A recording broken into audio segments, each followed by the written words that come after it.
Hi everyone, Amelia here from Higher Standards Caregiver Training. Welcome to the year's final 10-minute 2-tip Tuesday. Dun, dun, dun, but not the last one ever because of course we will continue this next week, next Tuesday. Little update to the time, 10-minute 2-tip Tuesday is from now on going to be at 11 a.m. Central Standard Time. So keep an eye out for that next Tuesday at 11 a.m.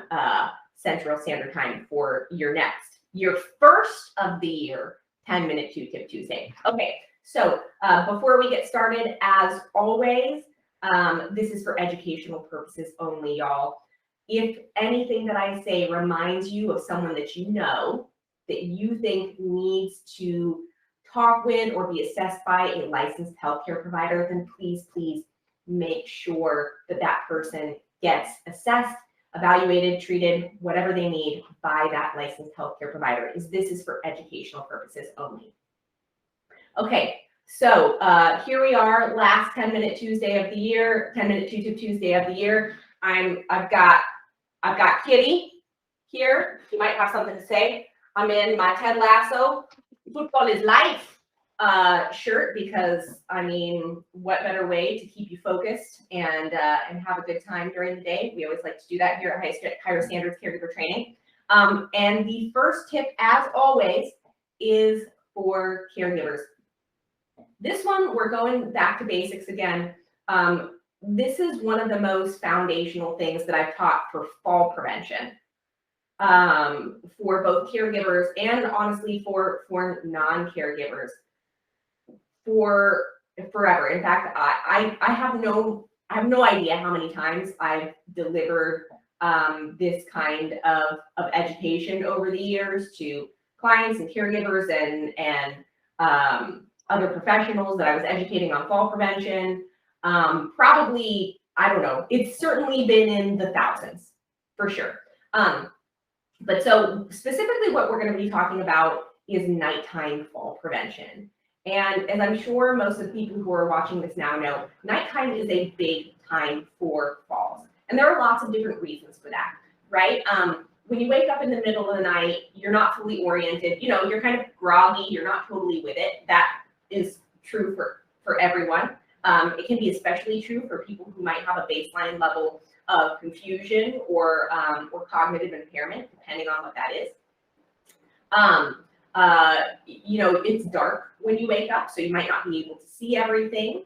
Often, of course, when we wake up in the middle of the night, because we have to go to the bathroom.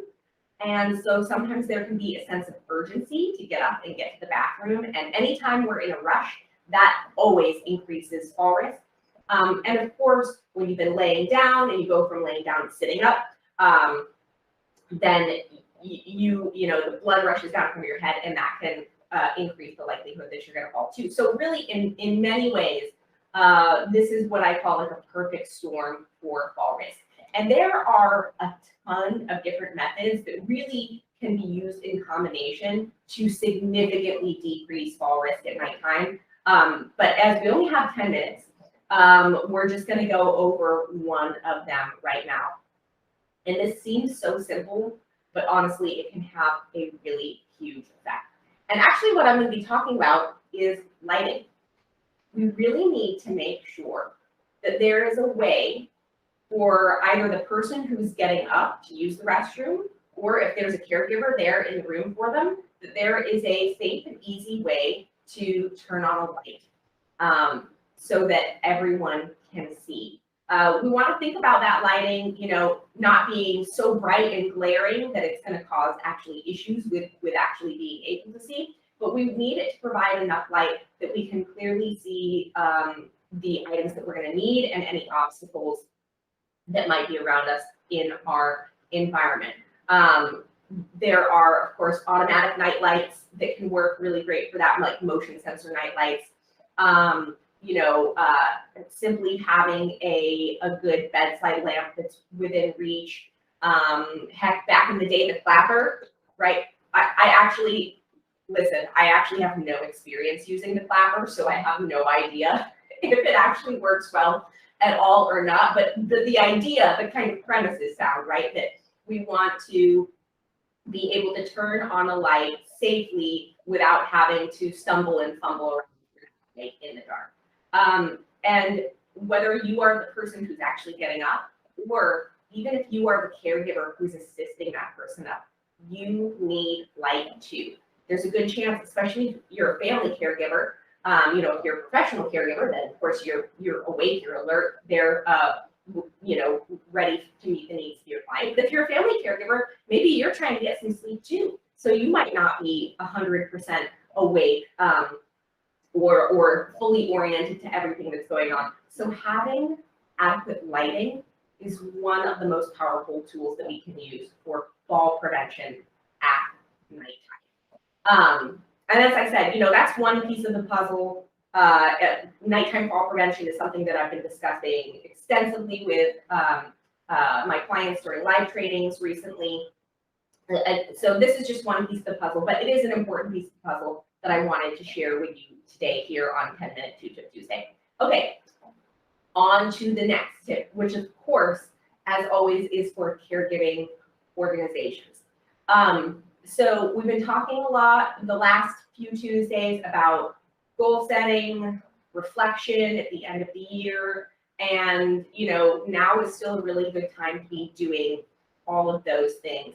And so I actually thought that I would share with y'all one of the goals that I had set for Higher Standards Caregiver Training to accomplish hopefully sometime in, to finish up sometime in Q1 of the new year. And that is to finish getting all of my processes really written down and streamlined.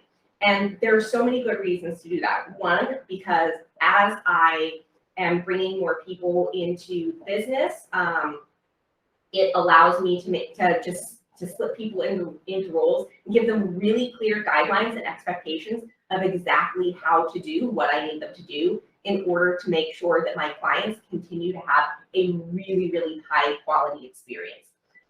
The other huge benefit, of course, is that it allows me to see where maybe I can streamline things. Maybe I am doing things in a more complicated way than I need to. Maybe there's an opportunity for me to automate something that I wasn't previously automating. Maybe there's an opportunity actually for me to outsource something that I wasn't previously outsourcing.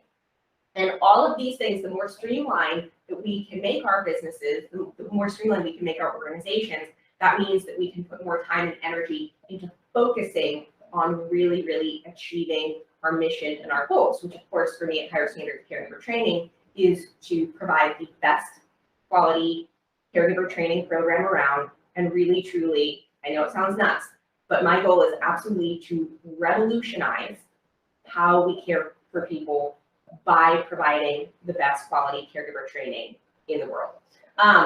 So that's me. That's my goal that I am working on, getting all my processes fully written down, outlined, and streamlined here in the new year. I would love to hear what kind of goals y'all are setting. I think it's super fun.